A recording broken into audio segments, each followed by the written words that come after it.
Hello everyone, I'm Marina in Nails Sakramel School. There are many techniques for nail extensions out there. I decided to film one video featuring 3 methods of nail sculpting. Let's get into it.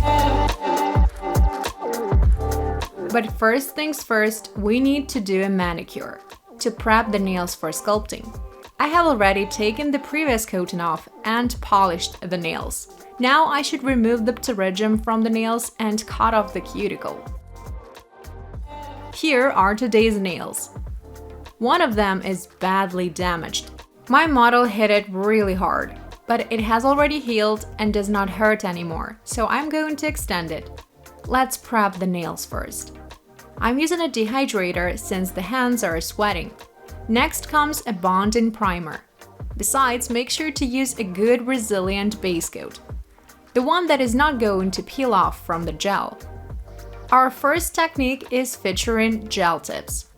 These are plastic nail tips having a flexible contact zone and a harder free edge. Using gel tips, we can extend the nails really quickly, but we need to prep them. Degrease it on the inside or cover it up with a nail primer. Use a nail file to make the cuticle zone matte and smooth it out. We can use a base coat designed for gel nail tips, or use an acidic one that you know is sure to last long. Apply a small drop of it to the surface of the tip. Form a 45-degree angle and put the form on the nail plate. Keep pressing it against it to squeeze the base coat out. Cure the cuticle zone with the UV flashlight a bit.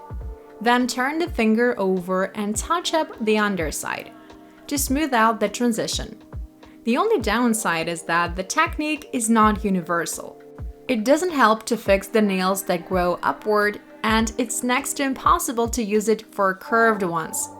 There are a few nail types that it will actually work with. Use a carbide or diamond drill bit to smooth out the cuticle zone. Some tips are quite hard and ready to go with a top coat. Softer ones will require some kind of additional coating. Since I will use a nude color, I prep the nails with a buffer to make them last longer. I'm going to use a liquid gel. I have not shaped the nails yet. I will do it later. But it used to be the other way around. We used to shape the nails and then strengthen them, but the free edge ended up sheer. I'm not a huge fan of it, so I sculpted the nails first and now I can shorten them using a carbide drill bit. Or I can use a nail file to touch up the shape. The nail surface is even, I just need to buff it a little bit. As simple as that. Attach a gel tip, coat it with your material of choice, and you're good to go. I'm using the same drill bit to slightly thin the tip down. Seal it with a top coat. This technique is a piece of cake. My signature drop, as some of you call it. It has fallen to my glove. I often cannot see the side of my brush while filming. Let's seal the underside to keep it clean and even, to conceal the transition. Next up we have dual forms. The greatest struggle is to fit those forms properly. If I use a dual form with a dramatic C-curve and put it too close to the cuticle line, it will lift. If I leave a gap there, my material of choice will pull and flow right out of it. Our dual forms should be of the right size and width. We do not press them on, but we can trim the cuticle zone. This is a nuanced technique. Despite being seemingly easy, it's way more than simply filling the dual form with gel and putting it on the nail. The material may pull and get under the nail plate. It may peel off and cause air bubbles and other issues. I secure the sidewalls with a thin coat of gel first. Cure it with a flashlight and fill in the rest of the form. Form a 45-degree angle again to attach the form to the nail. Push it to the cuticle line. I ask my model to cure this area with a flashlight.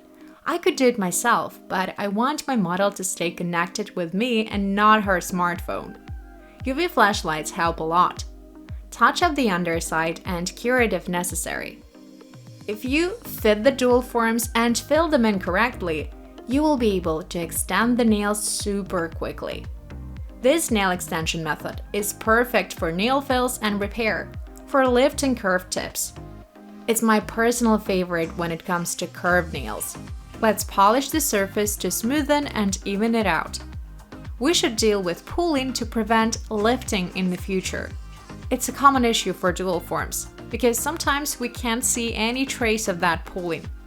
I prefer to deal with it. Make sure that there is no pulling on or under the nails before coating them. The inner side of the tip is rather even thanks to the liquid gel. It's a self-aligning product that helps to avoid pulling. We still need to keep some of the natural free edge left. Let's smoothen this area for it to stay clean and intact. Finish it off with a top coat. Do you like manicure and nail extensions? If you do, join my new online course on nail sculpting, from zero to pro, and get your certificate. The course is available worldwide. For more information, click the link in the description box below. And last but not least, we have good old paper forms. I will show you how to use them on the index fingernail that is naturally curved. Unlike any other technique, this one is truly universal, because we can adjust it to every possible nail type. Wide nails or the ones growing upward or downward. Sometimes clients have different nails on their fingers, growing both downward and upward. Paper forms are the best for that kind of scenario. Most nail technicians really struggle with getting them ready to go. You should learn how to cut out the excess paper and get the hang of it first. Then it will be as easy as ABC. Start with a thin base coat. I have cured mine in a lamp and have removed the form. Look at this perfectly thin and beautiful C-curve. Then we can sculpt the nails. The main issue with it is that the nail surface is still uneven and we have to touch it up. But we won't have to file the undersides to perfect them. I want to make it clear that each of the techniques has its pros and cons. It's up to you to decide which one to use and when. That's why it's important to be able to handle them all. To have options.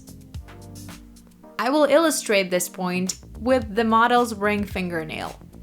Neither dual forms nor gel tips would have been helpful here.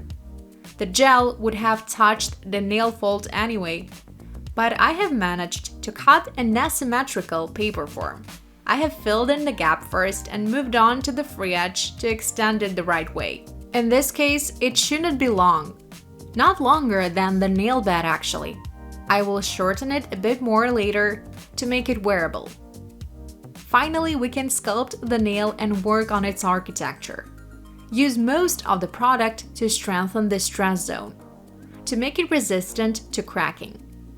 Last time my model had long nails, she hit them hard. When it comes to severe pain and open wounds on the skin that are bad and bleeding, we must not extend the nails. I would have let that person go and wait till their wound heals. But since my model's skin has restored and become intact again, I decided to extend the nail to give you an example of how to use paper forms to the fullest.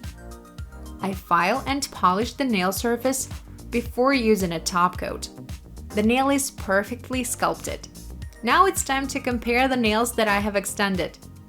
They are not that different actually.